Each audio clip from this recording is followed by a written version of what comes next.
विषय को जो पक्ष में ले जा रहे हैं तो महोदय सबसे सर्वप्रथम ये समझना होगा कि दार्शनिक कौन होते हैं। दार्शनिक वे लोग होते हैं किसी भी सत्य का, किसी भी विचार का विश्लेषण करते हैं तर्क के साथ। दूसरी बात हमें ये समझनी पड़ेगी कि दार्शनिकों का इस सदर में लक्ष्य क्या है। इस सदर में दार्शनिकों का लक्ष्य ये है कि समाज जो है वो स्टेबल हो, समाज जो एक ऐसी व्यवस्था पे हो जहाँ पे समाज में केओस की स्थिति ना हो, यानी समाज में उथल पुथल की स्थिति ना हो, लोग एक दूसरे के साथ सौहार्द में रहें, एक दूसरे के साथ सहयोग में रहें। दूसरी चीज हमें ये समझने की आवश्यकता है कि पैगान सभ्यता से हम यहाँ क्या समझते हैं। पैगान सभ्यता महोदय जब उदय हो रही थी तो हम तत्कालीन समय की बात कर रहे हैं, तो पैगान सभ्यता जब उदय हो रही है तो पैगान का अर्थ वो होता है कि आप ऐसे फिनोमेना जो कि आप खुद नहीं समझ पा रहे हैं, आपकी मानवीय ताकत नहीं समझ पा रहे हैं, उन्हें आप ईश्वर से रिलेट कर दे रहे हैं। जैसे जब आप ग्रीक कल्चर का विकास देखेंगे तो वो सभ्यता, जैसे आपने गाया, अर्थ को आपने गाया से रिलेट कर दिया, आपने रिवर्स को अलग अलग वर्ड से रिलेट कर दिया, यानी इस तरीके से पैगान सभ्यता रिलेट हो, यानी ह्यूमन का जब समाज का टेम्परेचर बढ़ता जा रहा है तो वो नई नई चीजों के साथ गॉड को एसोसिएट कर रहा है, ऐसे फिनोमेना का जिनको एक्सप्लेन नहीं कर पा रहा है। उसके बाद मुझे हमें समझना पड़ेगा कि ईश्वर क्या होता है। यानी जब हम किसी के लिए ईश्वर की परिकल्पना करते हैं तो ईश्वर का समाज में गोल क्या होता है। बोलते ईश्वर जो होता है एक डिटरिंग एंटिटी होता है, और वो डिटरिंग एंटिटी किसके लिए होता है, यानी जब दो मनुष्य किसी समाज में प्रेजेंट है, उन दोनों मनुष्य का जो बिहेवियर है वो एक दूसरे के लिए घातक है, यानी उन दोनों मनुष्य के बीच में जो डिटरिंग एंटिटी है वो आपका ईश्वर होता है। यानी मनुष्य मनुष्य के लिए दुश्मन ना बने, इसके लिए जो आपकी डिटरिंग एंटिटी होगी वो ईश्वर होगी। आगे हमें समझना पड़ेगा कि जब हम ग्रीक के लिए जीव की संकल्पना की बात करें तो हमें ग्रीक की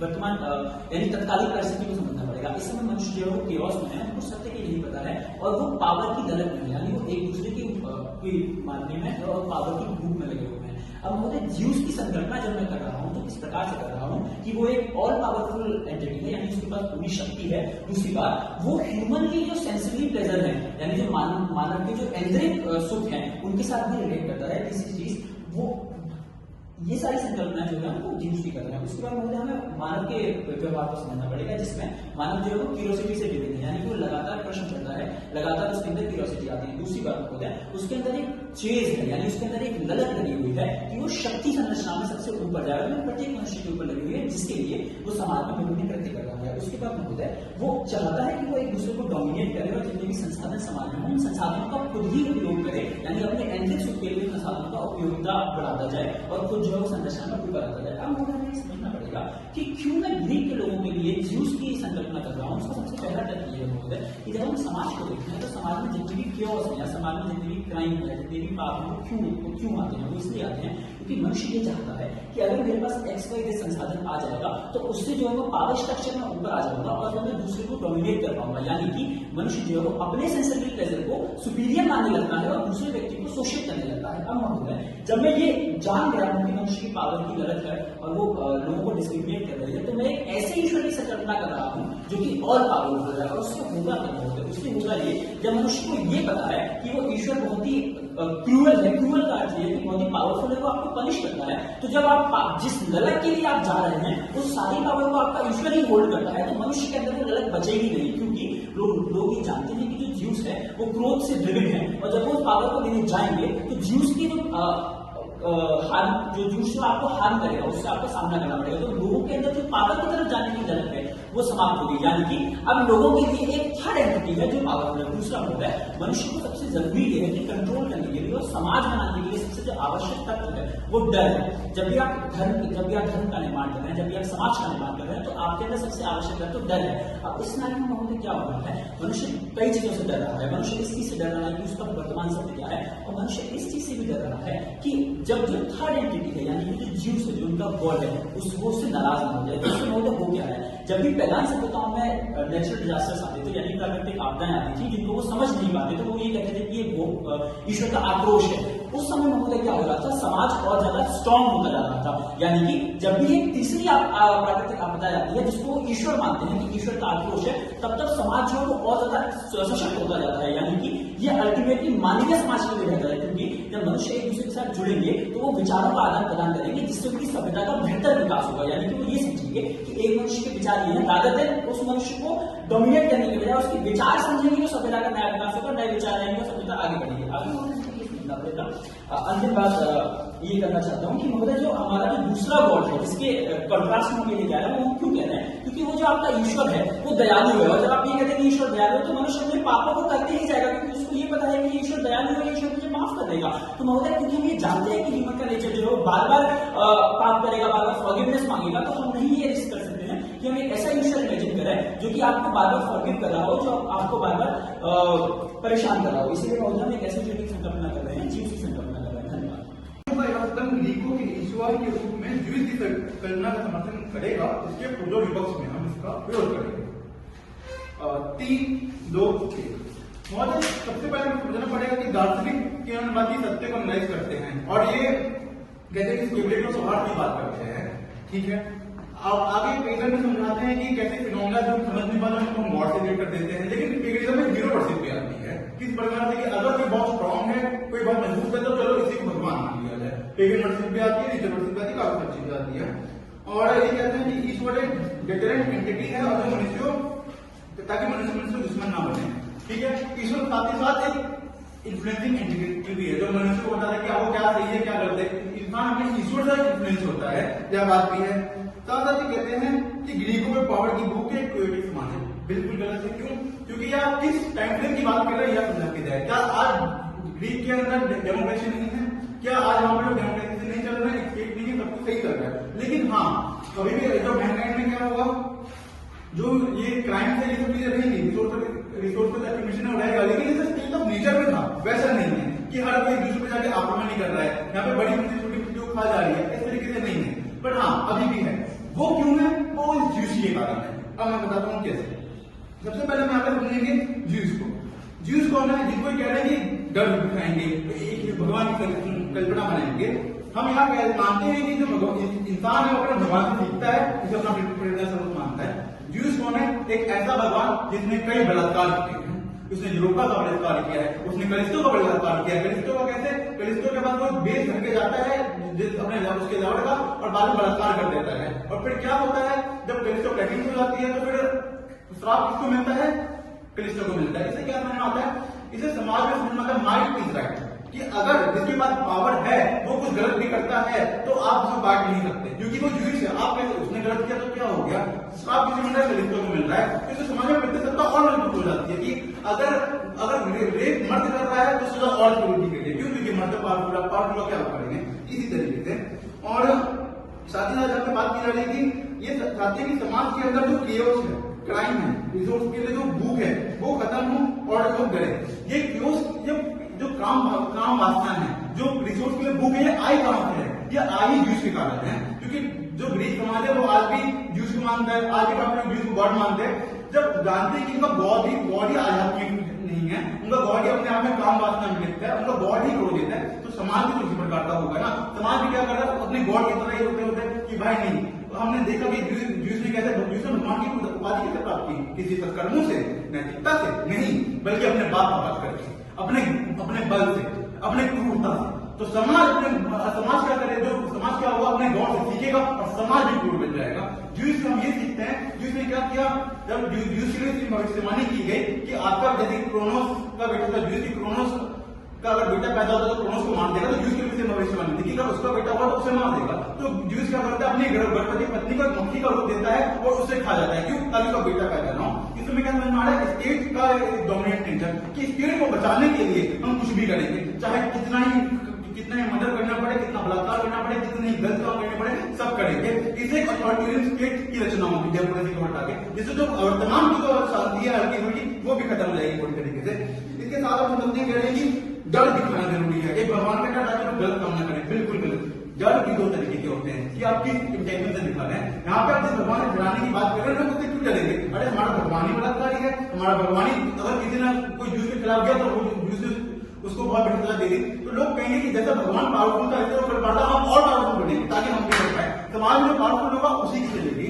समाज में जो कोई बुजुआ वर्ग होगा वो और पावर का एक्विजिशन करेगा। क्यों? ताकि वो अपने आप को भगवान समझ पाए। क्यों? क्योंकि जो पावर है वो तो हमेशा सही नहीं होती, चाहे वो कितना भी गलत करे, क्योंकि इस विषय में यही सीखने को मिल रहा है। और ये करें आवश्यक डर की बात क्या है समाज में कि अपने विचार ना रख पाए। आप किसी का ये ना करते कि नहीं आप जो कर रहे हैं गलत है। क्यों? क्योंकि आपको जूस पर डर दिखाया जाएगा। क्यों? कि वो बलात्कार कर रहे हैं तो आप नहीं कर सकते। अगर आप ये कर आपको जूस पर डर दिखा के आपका विचारों को रोका जाएगा। दार्शनिक हमारा गोल क्या है? समाज में विचार बढ़े, समाज में लोगों की सोचने की शक्ति बढ़े। लेकिन जब हम एक जूस पर एक आइडिया मान लेंगे तो उससे क्या होगा? समाज में सोचने की शक्ति खत्म हो जाएगी। और साथ साथ समाज के अंदर सैडिस्टिक प्रेशर भी बढ़ेगा। कैसे? क्योंकि जूस में किसी को सजा देते कि वो पूरे एक जस्टिस पूरी जिंदगी को पत्थर ऊपर लेके जाता रहे और नीचे गुड़कता रहे। क्यों? क्योंकि जस्टिस नहीं, सैडिस्टिक प्रेशर है पूरी तरीके से। समाज भी लोगों को टॉर्चर करने में अपनी खुशी और इंसान को चाहिए एक ऐसा भगवान जिसकी तरफ वो आशा नजर से देख सके, ना कि ऐसा भगवान जिसको और सजा दे। एक ऐसा भगवान की पता है कि यहाँ पे कह रहे हैं कि दयालु ईश्वर किसी को भी माफ करेगा, बिल्कुल ऐसा नहीं है। दयालु ईश्वर का मतलब है एक गलत तरीके से मतलब दयालु ईश्वर का मतलब है गरीबों पर दया, कि नहीं अगर आज आपका बुरा समय कल अच्छा आएगा, अगर आप आज के साथ आपके साथ कुछ गलत हो रहा है अच्छा होगा, ना कि ये कि आप कुछ भी गलत कर्म करेंगे तो वो गलती होती जाएगी। दयालु ईश्वर का मतलब यही है कि अगर आप अच्छा करेंगे तो अच्छा होगा, बुरा करेंगे तो आपको बुरा भी मिलेगा। धन्यवाद। सडनली मेरी बात बता रहा हूँ ये विषय के पक्ष में। जब हम बात कर हमारा पक्ष बात कर रहा था तब हमने बात की कि हम किस समय इस चीज की बात कर रहे हैं, जब सभ्यता का विकास हो रहा है, जब बहुत सारा केओस है और इस चीज की। लेकिन हमारा विपक्ष कोशिश करता है उसको आज के परिप्रेक्ष्य में रखने के लिए, उसको भी हम यहाँ पे देखेंगे। लेकिन जब वो बात करते हैं कि आज का समाज में जितनी कुरीतियां है वो सारी ज्यूज की वजह से है, और उनका जो कोड है जो संदर्भ में बात की है क्रिश्चियंस का कोड है जो कि बहुत दयालु और निराकार है, लेकिन फिर भी उनके समाज में क्यों हुए धर्म युद्ध, क्यों लोगों को मारा गया, क्यों क्रिश्चियंस को मारा, जो हिटलर था उसने क्यों धर्म का सहारा लेकर ही दूसरे धर्म को मारा, जो दिखाता है कि ह्यूमन का नेचर तो अल्टीमेटली ब्रूटिश सेल्फिश ही है। अगर आपको उसको सुधारना है तो आपको उसको डर दिखाना पड़ेगा, क्योंकि आपने जितनी बार एक दयालु गॉड का कॉन्सेप्ट समाज में लेकर आया, ह्यूमन ने तो अपने नेचर के अकॉर्डिंग ही काम किया, जो कि पावर को पाना था, लालसा को पाना था, और उसकी वजह से आपको समाज में इतने सारे कुकृत्य दिखे। अगर आपको आज धर्म की लड़ाई दिख रही है, जो आप आज स्टेट की बात कर रहे हैं, वो भी आज के समाज में हो रहे हैं। क्यों हो रहा है? क्योंकि आपने एक ऐसी गॉड की कंसेप्ट को लेकर आया है, ऐसे कॉन्सेप्ट को जो एक आपको बहुत दयालु और निराकार बता रहा है। क्योंकि वो निराकार है, क्योंकि उसका कोई आकार नहीं है, तो मनुष्य उससे अपना जुड़ाव नहीं महसूस कर पा रहे हैं। और क्योंकि वो दयालु है तो सबको पता है कि वो क्या करेगा, दया करेगा। जब वो जाते जाते बात करके जाते हैं कि बुरे के साथ बुरा करेगा, अच्छे के साथ अच्छा करेगा, तो वो अल्टीमेटली मान जाते हैं कि उनका गॉड भी कठोर दंड दे रहा है, जो कि बात ज्यूज कर रहा है। लेकिन जब हम ज्यूज की बात करें, जो कि अपने आप को वो एक ऐसी आइडेंटिटी है जिसको जिसकी संकल्पना हम कर रहे हैं, कि जिसको हम इमेजिन कर रहे हैं कि जो बहुत ब्रूटिश है, और वो लोगों पर दंड दे रहा है। कब दंड दे रहा है? कि जब लोग क्या कर रहे हैं, समाज में केओस की स्थिति उत्पन्न कर रहे हैं। और इसकी वजह से क्या हो रहा है? जब हम बात कर रहे हैं कि जूस क्या है हमारे लिए, जूस हमारे लिए एक मीन है कि आप किस चीज का मीन है, उस चीज का मीन है जो दार्शनिकों का गोल था कि समाज स्टेबल हो। कि समाज जब कब स्टेबल होगा? जब लोग आपस में मिलकर रहेंगे, जो उनका सोशल कॉन्ट्रैक्ट की हम बात कर रहे हैं, वो ऐसा होगा जिसमें एक दूसरे का हनन नहीं किया जाएगा। वो कब होगा? जब लोग इस चीज से डरेंगे कि यहाँ पे कुछ ऐसी चीजें हैं जो हमारे कंट्रोल में नहीं है, जिनको हम ईश्वर का नाम दे रहे हैं, और जब वो एक साथ आएंगे, जब उनकी मोरालिटी का एवोल्यूशन होगा, तब ऐसी चीजें होंगी। अगर यहाँ पे ये बात कर रहे हैं जितने रेप की और इन सब चीजों की, वो आज के समाज में भी हो रहा है, और उनको पूजा भी जा रहा है, धर्म गुरु ये सारी चीजें कर रहे हैं। क्यों कर रहे हैं? क्योंकि उनके सामने किस चीज का हवाला दिया जाता है, उनके सामने गॉड को एक दयालु दिखाया जाता है। वो मानते हैं कि हम गॉड के पैगंबर हैं और हम ऐसी चीजें करेंगे, और इसीलिए सारी पावर उनके पास कंसंट्रेटेड है। जब हम गॉड को कोई निराकार गॉड मान रहे हैं, लेकिन जब हम जूस को एक ह्यूमन से रिलेट करके बात कर रहे हैं, तो हम किस चीज की बात कर रहे हैं? कि वो हमसे हमारे जैसा ही है, और हमसे ज्यादा पावरफुल है। अगर हम कुछ गलत करेंगे, अगर हम पावर की लालसा में जाएंगे, तो वो हमारा नुकसान कर सकता है। इसीलिए ह्यूमन क्या करेंगे? ह्यूमन सोसाइटीज बनाएंगे, ह्यूमन एक दूसरे के साथ काम करेंगे, और ह्यूमन के बीच जो नैतिकता डेवलप करने की बात हम कर रहे हैं, जूस की बात करके जाते हैं, जूस के इस संदर्भ से वो एक ईश्वरीय नैतिकता की बात कर रहे हैं। लेकिन हम क्योंकि मनुष्य हैं, हम मान रहे हैं कि हम बहुत सारी चीजों को समझ नहीं सकते, जान नहीं सकते, तो हमारी जो नैतिकता डेवलप हो रही है, जो वो एक मानवीय नैतिकता है, और उसको मानवीय नैतिकता कैसे डेवलप हो रही है? और डर के बेस पे सबके साथ काम करने की नैतिकता डेवलप हो रही है। क्योंकि हमने अगर दूसरों का नुकसान किया, तो हमें पता है कि जो हमारा ईश्वर है, जो हम यहाँ पे जूस को मान रहे हैं, वो हम पे क्या करेगा? क्रोध करेगा और हमें नुकसान कर देगा। और जब हम बात करते हैं कि जितनी भी ये बड़ी बड़ी बातें करके जाते हैं कि दया होगी तो सब अच्छा हो जाएगा, वो आज के समाज में भी हमें नहीं दिख रहा है। स्टेट की लड़ाई को उस टाइम पे बात करते हैं, आज के टाइम पे जितनी स्टेट की लड़ाई होगी वो कहीं नहीं हो रही है। एक डेमोक्रेटिक स्टेट जिसको आप इजराइल का नाम देते हो,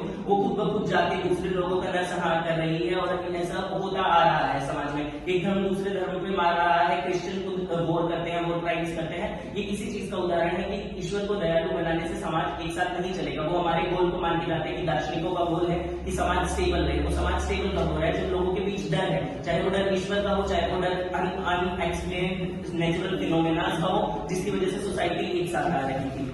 अब अगर हम बात करें आज के समाज की, अगर आज के समाज को भी देखा जाए, तो आज के समाज में क्योंकि मनुष्य के पास संसाधन अपने अपने हैं, तो हर कोई एक दूसरे पे पावर स्थापित करने की कोशिश करेगा, जो आज आप करंट वर्ल्ड सिनेरियो में देख भी रहे हो। लेकिन वो कंट्रोल कब होगा? वो चीजें स्टेबल कब होगी? जब हम अपने से ऊपर किसी को मानेंगे कि ऑलमाइटी पावर उसके पास है, और हम अंत में वहां तक नहीं जा सकते, तो हमें क्या करना पड़ेगा? मनुष्य को मनुष्य का साथ देना ही पड़ेगा। जो हम पेगन रिलीजन की की बात कर रहे थे कि कैसे पेगन सोसाइटीज बनी जिसने नेचर को पूजना चालू किया, और नेचर को पूजने के चालू करने के बाद उन्होंने माना कि हाँ ये चीजें हमारे कंट्रोल में नहीं है, हमें इनके अंडर रहकर ही डेवलप होना पड़ेगा। और इसी चीज की बात आज इस वर्ल्ड की भी जरूरत है। अगर हम सस्टेनेबल डेवलपमेंट की बात करें कि ये चीजें हमारे में नहीं, हमारे कंट्रोल में नहीं है, चाहे पॉल्यूशन या फिर कोई भी चीज हो वो हमारे कंट्रोल में नहीं है, हमें उनसे डर के रहना पड़ेगा। और ये डर और वो जो हमारा नेचर वो क्या कह रहे हैं यहाँ पे यूज करें, जो अनकंट्रोल्ड है, जो बहुत क्रोधी है। जैसे अगर हम देखते हैं जितनी भी नाइट फ्लाइट जा रही है, जो भी आ रहा है वो किसको रिप्रेजेंट कर रही है, अनकंट्रोल्ड फिनोमेना, जूस को ही रिप्रेजेंट कर रहा है। और आज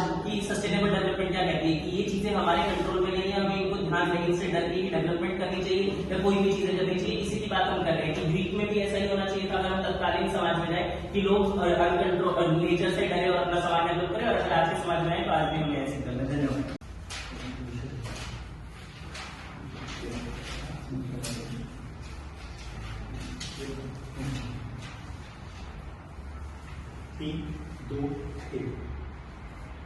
सभी नमस्कार। मतलब जो प्रस्तावित विषय है, मेरा प्रतिपक्ष कहीं ना कहीं भ्रमित दिखता है कि उन दोनों की बातों में कॉन्ट्रडिक्शन है। कैसे? इनके प्रथम वक्ता जिसको कहते हैं तत्कालीन समय यानी ग्रीक का समय, और मेरे नेता जो आते हैं वो स्पष्ट रूप से बताते हैं कि तत्कालीन समय मतलब ग्रीक का समय चल रहा है। अभी ग्रीक का समय ये नहीं बताता अभी ग्रीक में कौन कौन से लोग आते हैं। हमारे हम जब दार्शनिक हम देखते हैं कि ग्रीक में कौन से लोग आते हैं, प्लेटो आ चुका है, एरिस्टोटल आ चुका है, हम ग्रीक समाज की बात कर रहे हैं, ग्रीक सोसाइटी की बात कर रहे हैं, तो ये लोग एग्जिस्ट कर रहे हैं। मेरा प्रतिपक्ष इस चीज में पूर्णतः भ्रमित है।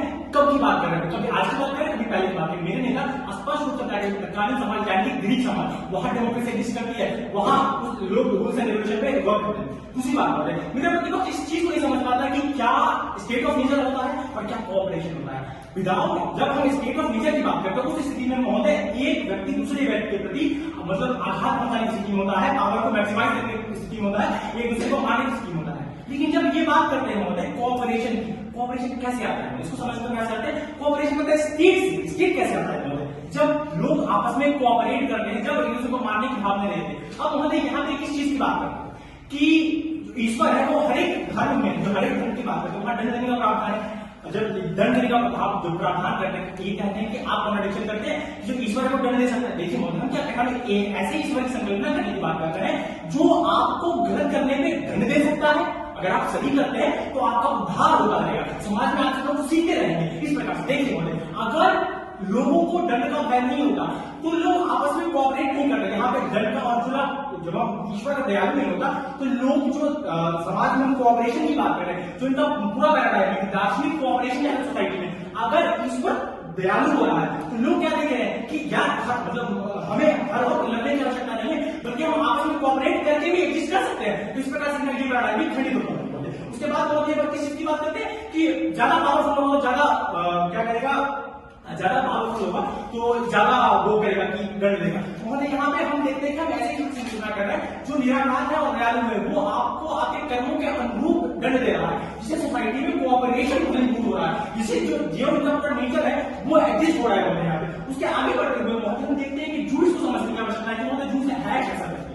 महोदय हम देखते हैं कि कैसे हम देखते हैं महोदय कि किस प्रकार से पॉर्थिमियस नाम का एक व्यक्ति होता है, वो जूस का अग्नि बॉम्ब जो अग्नि का डब्बा होता है उनका वो चुरा लेता है। इस बात से जूस क्रोधित होके जितने भी प्रकार के एक पेंडोरा बॉक्स नाम की चीज होती है, ये माना जाता है महोदय ग्रीक माइथोलॉजी में, आज के समाज में हम देखते हैं कि जूस के कारण ही जितने भी प्रकार के गलत कर्म है, जितने भी प्रकार के विकार है, जितने भी प्रकार की बीमारियां है, वो पेंडोरा बॉक्स के कारण ही देखते हैं। अब हम यहाँ पे देखते हैं कि आप क्या एक ऐसा ईश्वर चाहेंगे जो जब आप क्या एक ऐसा ईश्वर चाहेंगे जो ऐसा चाहता हो कि जो मानव कल्याण न हो सके, जो अपने ईगो के कारण, जो अपने प्लेजर के कारण आपको ऐसा दंड दे सकता है जिसे मानव समाज आज गरीब समाज आज भी भुगत रहा है, जिससे गलत कर्म आज भी मजबूत हो रहे हैं। उसके बाद महोदय आगे बढ़ते हुए किसी से बात करते हैं महोदय, मेरा प्रतिपक्ष आगे बढ़ते हुए बताया महोदय कि किस प्रकार से जो ये कहते हैं कि महोदय ये जूस जो है जो मोर पावरफुल होगा तो क्या कहेगा लोगों को उधार को। देखिए महोदय अब यहाँ पे किस प्रकार से गलत कर्म को वेलिडेशन देने की बात करें जूस को बनाते हैं,